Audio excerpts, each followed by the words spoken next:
Friends, CME Patna के online classes में आपका स्वागत है। मैं संजय सिंह।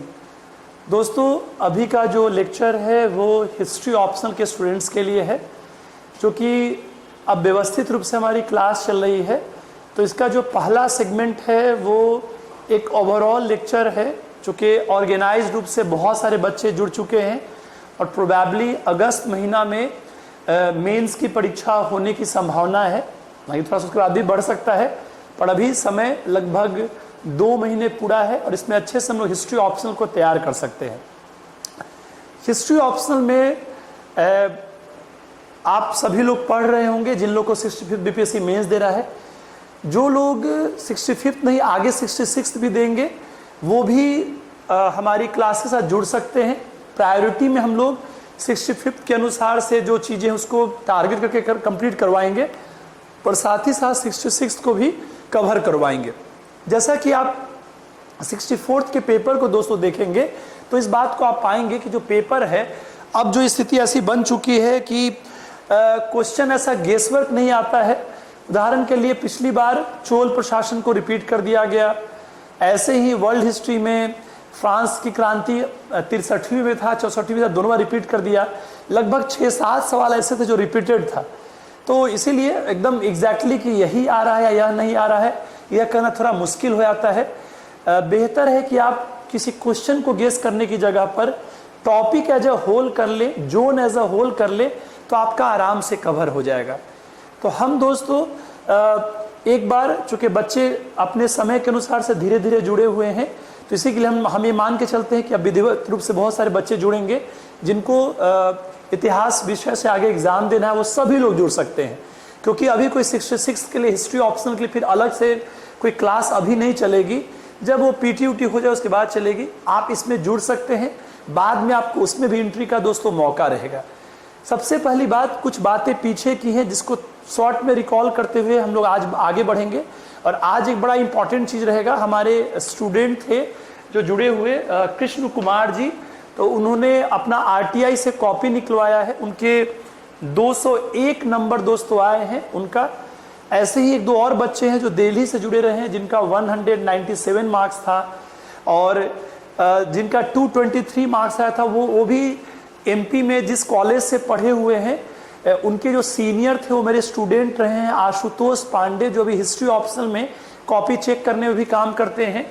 श्रेयांश तिवारी जी का भी हिस्ट्री था, तो वो भी टेक्निकल के बाद हिस्ट्री लिए। जैसे आशुतोष भी जो हैं वो टेक्निकल से थे, फिर उन्हें हिस्ट्री ऑप्शनल लिया। आईएएस में 3 बार इंटरव्यू दिए, आईएएस नहीं हो पाया, लेकिन उनका पीसीएस में जो मध्य प्रदेश की जो वित्त सेवा है उसमें वो कार्यरत हैं, और हमारे स्टूडेंट थे 2011-12 के दौर में दिल्ली में। तो मैं इस पर भी दोस्तों आज चर्चा करूँगा। ये बहुत ज़रूरत है, क्योंकि हम लोग सिर्फ इसलिए नहीं पढ़ा रहे हैं कि आपका कोर्स जो है वो कंप्लीट हो जाए। दोस्तों, कोर्स के लिए नहीं, इसलिए कि आपका रिजल्ट अच्छा हो, आप पास करें। जो ये कॉन्फिडेंस टीचर का होता है, अगर आप पास करेंगे तभी हमारा बढ़ेगा। शुरुआत में आपको थोड़ा हम अटपटे लगेंगे कि सर बीच में क्या बोल देते हैं, पर आप जब बाद में लगेगा, जब आपको एडजस्ट कर जाएंगे तो आपको अच्छे लगेंगे। मैं कुछ उन लोगों के चलते अपने आप को नहीं बदलूंगा, क्योंकि पीछे में कई ऐसे लोग हैं जो मेरे इसी शैली से बहुत सफल हो चुके हैं। तो मुझे कोई भी बदलाव करने की ज़रूरत नहीं है, क्योंकि जो चीज़ भी मैं करता हूँ वो आपके फ़ायदे के लिए रहेगा। तो इसलिए, और वो मूल्यांकन वो बच्चे करते हैं जो पास करते हैं, और वैसे भीड़ बहुत लंबी है। उदाहरण के लिए ऑनलाइन में भी आप चाहे तो हिस्ट्री ऑप्शनल में भी इतने सारे लोग आपको दिख जाएंगे कि हम तो हमेशा कहते हैं पागल हो जाएंगे। मैं कई बार करेंट के लिए पढ़ाते समय कई चीज़ देखता हूँ, तो एक आध वीडियो ठीक लगते हैं, अधिकांशतः वीडियो कट पेस्ट कॉपी कुछ भी ऐसा रहता है। पर उस पर बहुत नहीं बोलना है, मैं पीछे दोस्तों बोल चुका हूँ। हिस्ट्री ऑप्शनल में या किसी विषय के लिए मैं हमेशा 3 बात से शुरुआत करता हूँ कि अगर आपका आत्मविश्वास और आपकी मेहनत अच्छी है, तो साथ साथ आपकी रणनीति भी अच्छी हो। रणनीति में 3 बिंदु में आप पाठ्यक्रम के अनुसार से पढ़ें, प्रश्न प्रवृत्ति के अनुसार से पढ़ें, स्टैंडर्ड बुक्स के अनुसार से पढ़ें। पाठ्यक्रम आप सभी जान सकते हैं, नेट पे गूगल डालिएगा और आपको आराम से जिसका चाहिएगा हिस्ट्री ऑप्शनल का सिलेबस मिल जाएगा। बीपीएससी का सिलेबस वही है, आईएएस और यूपी का सिलेबस अलग है, लेकिन जो क्वेश्चन पूछने की बात है कई ऐसे टॉपिक होते हैं जो हर जगह पूछे जाते हैं। 60-70% टॉपिक को आप अच्छे से तैयार करिए, आप हर एग्ज़ाम को बड़े अच्छे से दे सकते हैं, आपको बहकने की ज़रूरत नहीं है। किताबों का जो स्टैंडर्ड कंटेंट है वो सब जगह काम करेगा। जैसे कि एंशिएंट इंडिया में, मिडिवल इंडिया में, मॉडर्न इंडिया में, वर्ल्ड हिस्ट्री में अगर आपने NCERT किताबें पढ़ा है तो बहुत कारगर है। इग्नू के आपने बुकलेट्स पढ़े हैं तो बहुत कारगर है। चूँकि भारत सरकार की संस्थाएं हैं, जो टीम बनाया जाता है उसमें अच्छे अच्छे लोग दोस्तों लिखते हैं। साथ ही साथ हर टॉपिक पे कुछ लोग का पर्टिकुलर अच्छा काम किया रहता है, अगर आप उसका प्रयोग करेंगे तो वो भी आपके लिए दोस्तों फ़ायदा करेगा। तो इसको मैं लगातार बताता रहूँगा और कोई लिस्टिंग बताने की ज़रूरत नहीं है कि इसके लिए उपेंद्र सिंह आप एंशिएंट के लिए पढ़ लें, मिडिवल के लिए सतीश चंद्रा कर ले, मॉडर्न के लिए शेखर बंदोपाध्याय पढ़ ले, वर्ल्ड के लिए राल्फ एंड वंस पढ़ ले, नॉर्मन लोई पढ़ दे। ये सब मैं लेक्चर नहीं देने वाला हूँ कि ये किताब वो किताब, वो सारी चीज़ों को हम चाहेंगे कि हमारे नोट्स में कवर हो जाए। मैं छात्रों को बस ये सलाह दूंगा कि आप हम लोग के नोट्स को रिलाई करें, उसमें लगभग सब कुछ कवर रहेगा, क्योंकि एक लिमिटेड टाइम में कोर्स के सभी खंडों को दोस्तों पढ़ना होता है। ये लेक्चर देना सबसे ईजी है कि ये पढ़ ले, वो पढ़ ले, वो पढ़ ले, वो पढ़ ले। जैसे कई बार करंट में हिंदू पढ़ लो, ये पढ़ लो, वो पढ़ लो। दोस्तों एक PIB का साइट को ध्यान से पढ़ने में काफ़ी देर लग जाता है और कहना बहुत आसान होता है। तो आप बस रेफरेंस के लिए 2 बात रख लें, एक बेसिक मटेरियल पढ़े रहिए। मैं तो आपको सलाह देता हूँ कि अगर BPSC की तैयारी आपको करनी है तो आप अपने के लिए एक आता है टीच योर सेल्फ, NCERT में टीच योर सेल्फ के 3 खंड एंशिएंट, मिडिवल, मॉडर्न को रखिए। वर्ल्ड में आप दीननाथ वर्मा जी को रखिए, वो सबसे स्टैंडर्ड बुक्स है। ठीक, क्योंकि मैं मार्किंग का पैटर्न भी देखा हूँ, जो teach your self guide book है वो भी बहुत काम कर जाएगा, उतना भी काफ़ी है।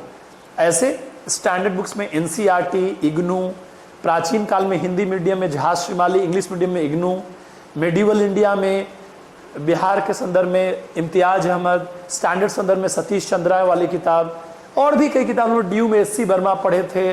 बहुत सारी किताबें इम्तियाज अहमद के इरफान हबीब के वॉल्यूम से, उतना प्रवचन नहीं देना है। बस फाइनली बोलना चाहता हूँ कि लिमिटेड करिए, जो शुरुआती क्लास में बताना दोस्तों जरूर होता है। आप विश्वास रखिए, हम लोग के नोट्स को रिलाई करिए, कोई दिक्कत नहीं होगी। मैं उनके कॉपी लेके आऊँगा, आपको नोट्स भी दिखाऊंगा, पुराने नोट्स, इन्हें कि अभी बना करके, और आप देखिएगा किस प्रकार से 201 नंबर आया था।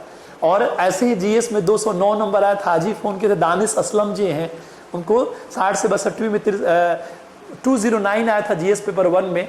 उसमें उनका DI का भी भूमिका होगा, तो मेरे हिस्ट्री और करेंट का भी भूमिका रहेगा। मेरे चलते नहीं आया, लेकिन इसका फ़ायदा तो बहुत बार नहीं कहेंगे, एक लिमिट होता है बताने का हर चीज़ का।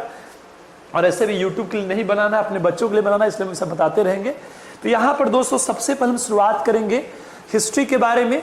जो बातें और बोल चुके उसका इस कॉपी की चर्चा, जैसे 201 नंबर कैसे आए, और आज जरूर सीखना चाहिए। मैंने इस कॉपी पे पूरा अपना रिसर्च किया, और पहले भी ऐसे करता था। जब दिल्ली में हम लोग पढ़ाते थे कि संजीव सिंह जो फतेहपुर के DM हैं, वो कैसे लिखे कि उनको 348 नंबर आया, या प्रेमसु डेलू जो 3rd रैंक लाए थे 2016 कैसे लिखे उनके अच्छे नंबर आए।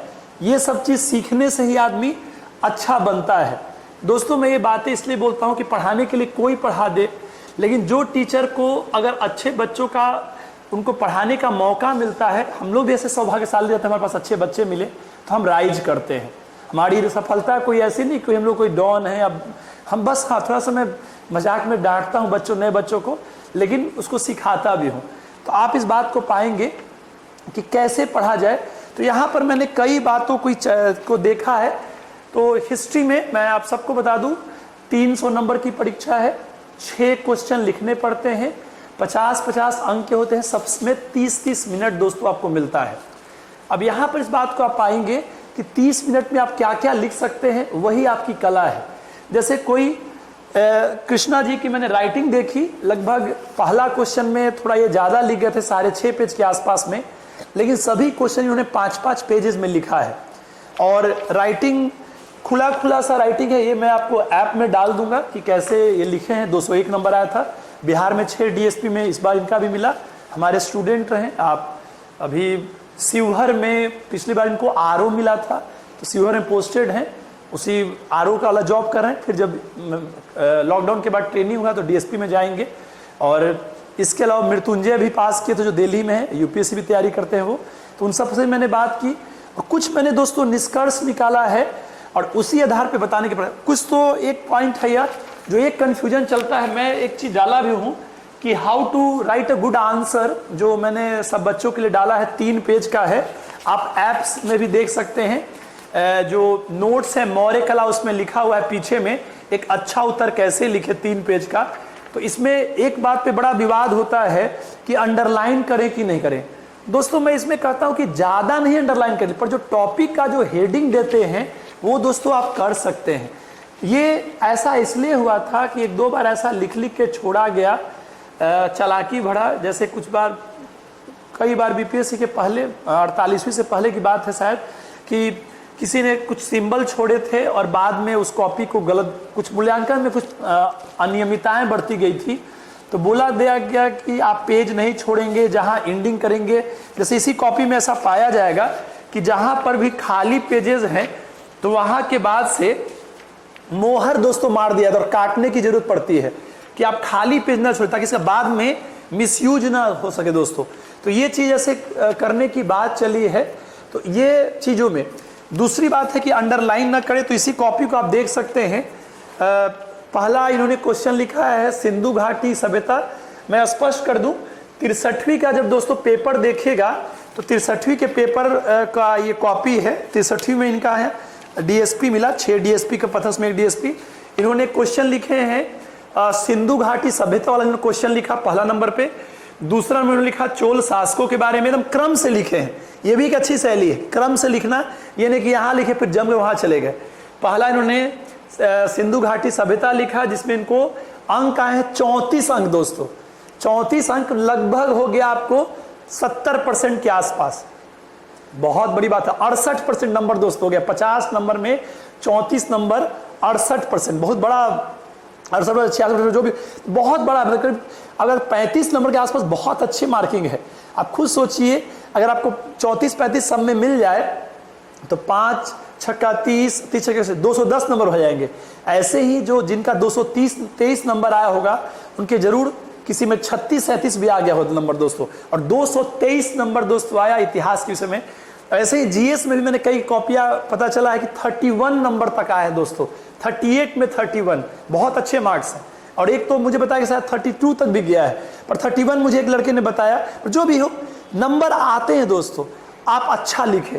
तो यहाँ इन्होंने क्या क्या लिखा है, सिंधु घाटी सभ्यता वाला प्रश्न, चोल शासक के प्रशासन के लक्षण, अलाउद्दीन खलजी के प्रश्न वाली बात, फिर 5वां इन्होंने लिखा 19वीं सदी के सुधार, उसके बाद उन्होंने लिखा सविनय अवज्ञा आंदोलन, भारत छोड़ो आंदोलन का जो जन भागीदारी वाली बात थी, और लास्ट में लिखा 1789 और 1917 के रशियन क्रांति के तुलना की बात की थी।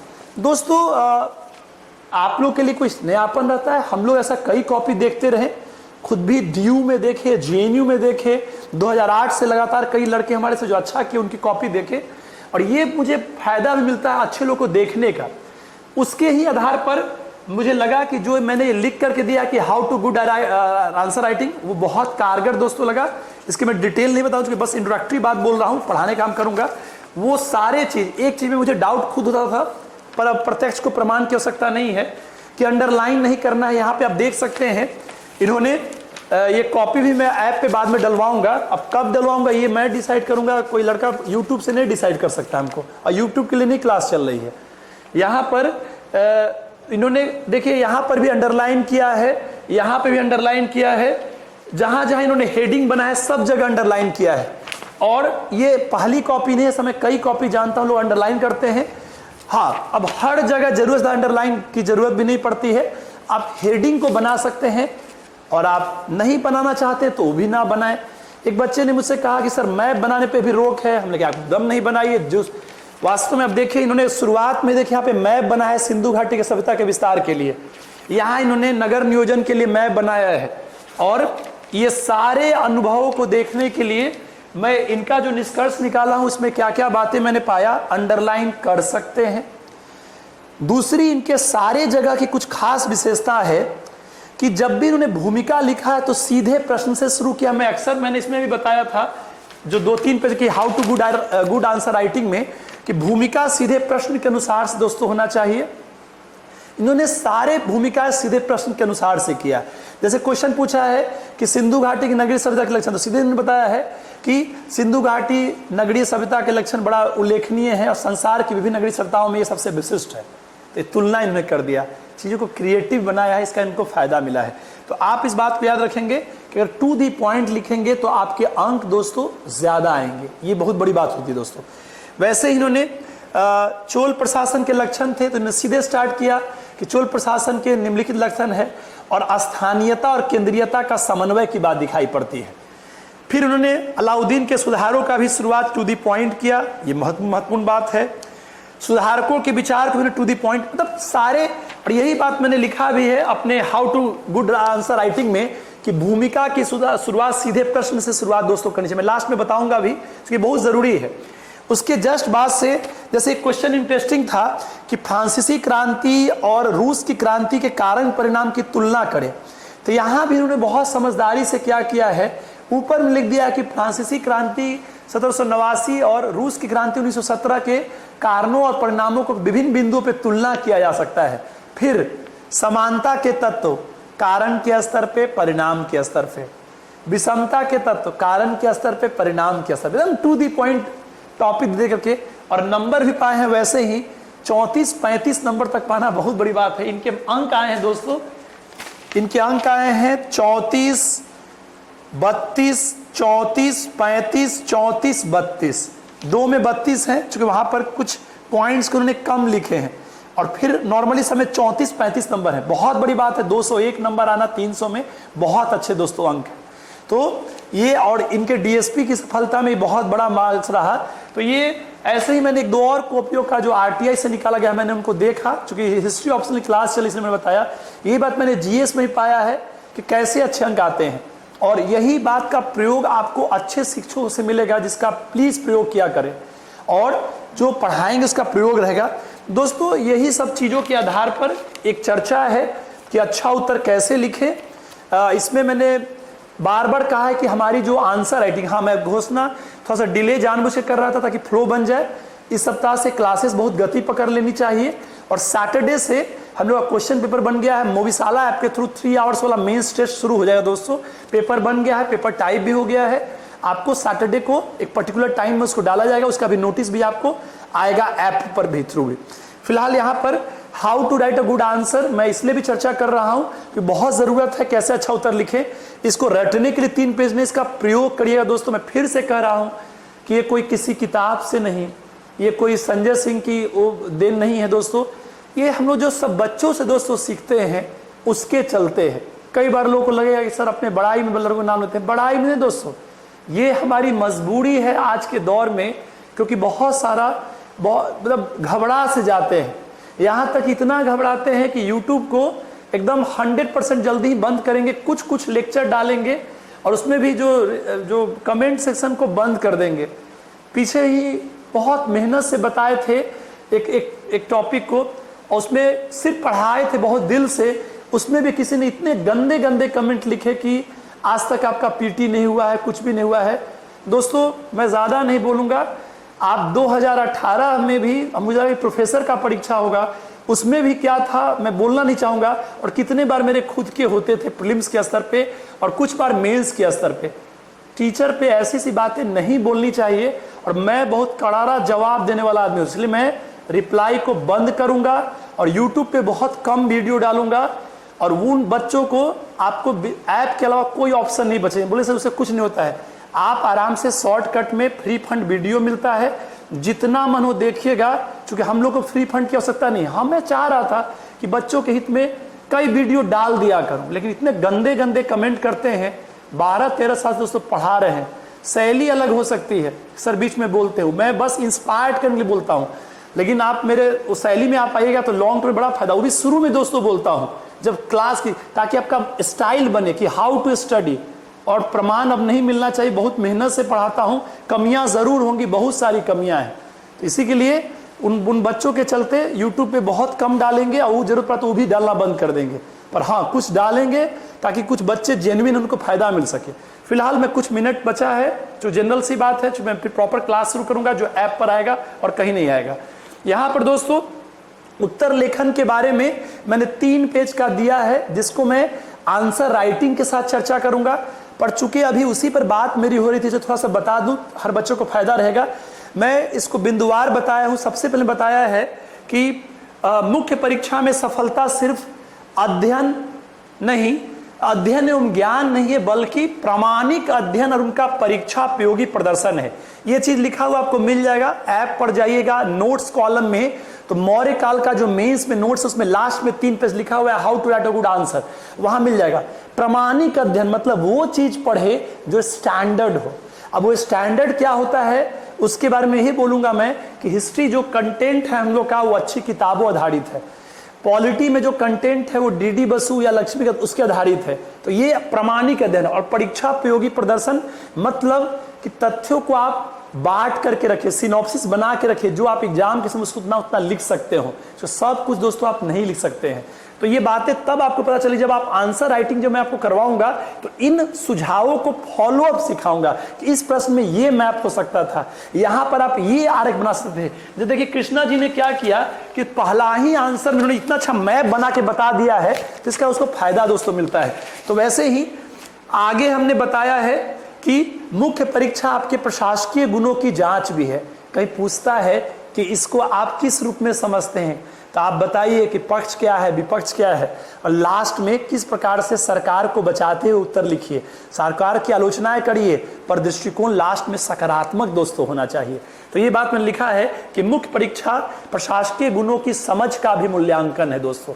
मैं दिखा कि इसलिए बता रहा हूं ताकि इसको आप इसको पढ़ लीजिएगा, ताकि जब हम आंसर राइटिंग करवाएंगे तो इन्हीं बिंदुओं पे आंसर राइटिंग करवाएंगे।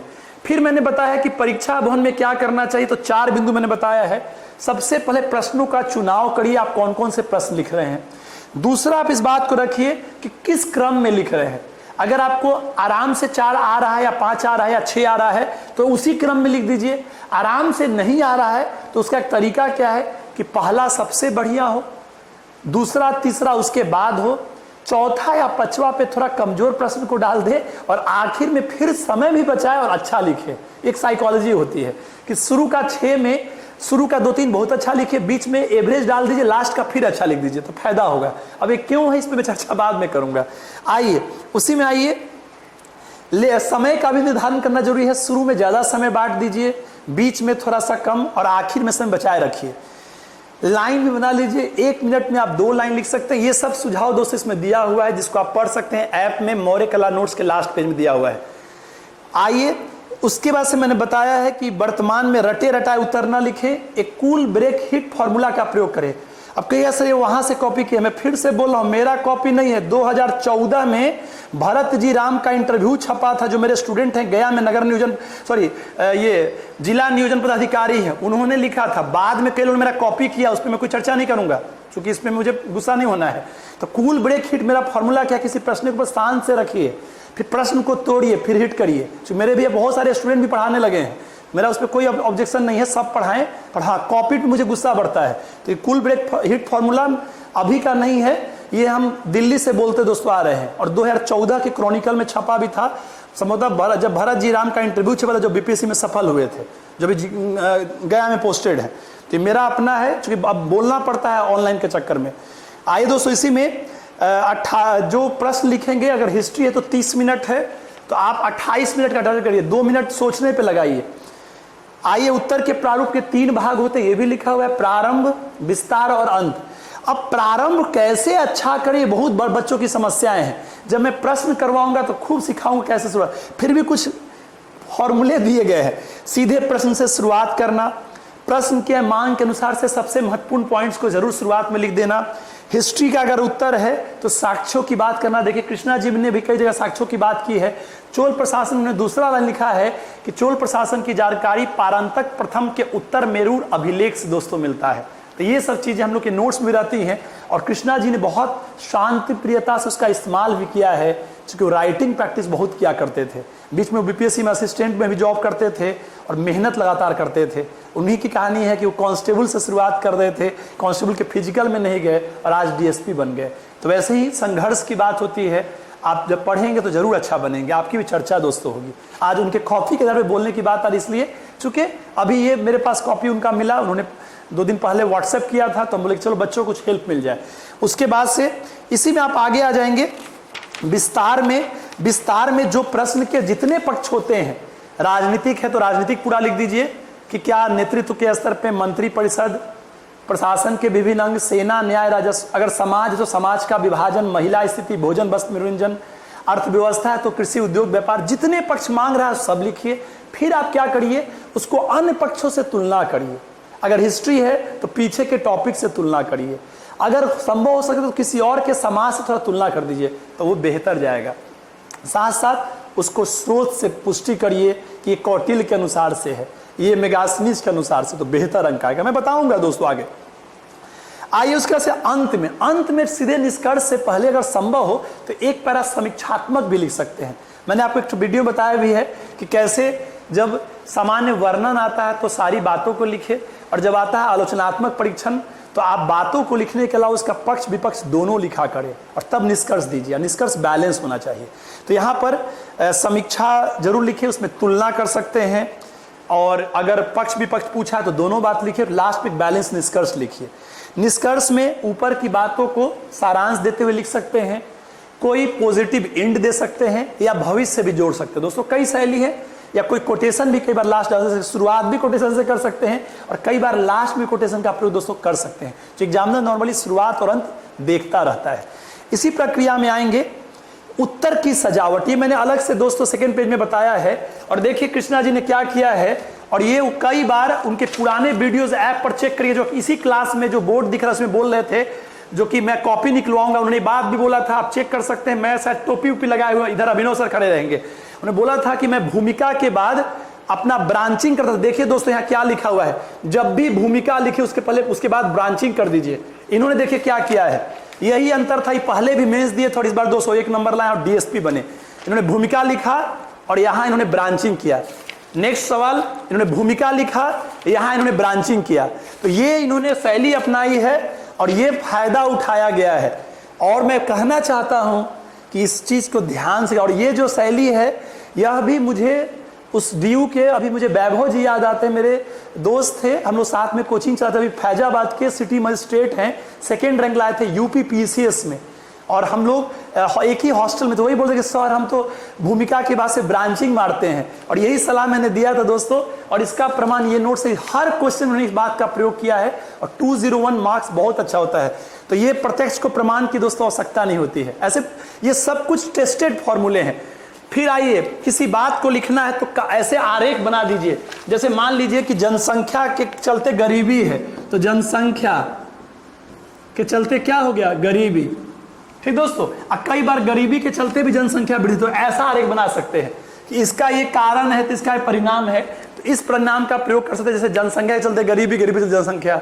अब सामंतवाद का पतन दोस्तों होता है, अब सामंतवाद के पतन के चलते पूंजीवाद का उभय है, अब पूंजीवाद के उदय चलते सामंतवाद का पतन। तो अब कहिएगा कि ये कैसे है। इस तरह का एक कॉपी मैंने देखा था शायद 53 से 56वीं में, उनको 148 नंबर आया था, क्योंकि पहले 200 नंबर का पेपर दोस्तों हुआ करता था।